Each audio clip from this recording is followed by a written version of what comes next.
নির্বাচিত উপজেলা চেয়ারম্যান পদে শপথ। আমি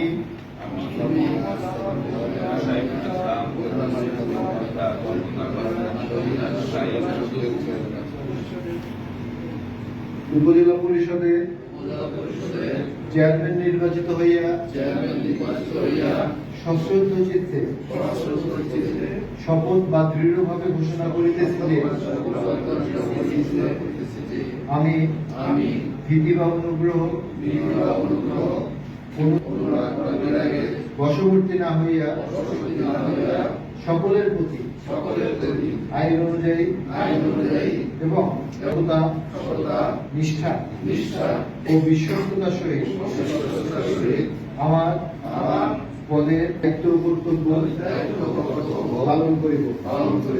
আমি বাংলাদেশের প্রতি অকৃত্রিম বিশ্বাস ও আনুগত্য পোষণ করিব।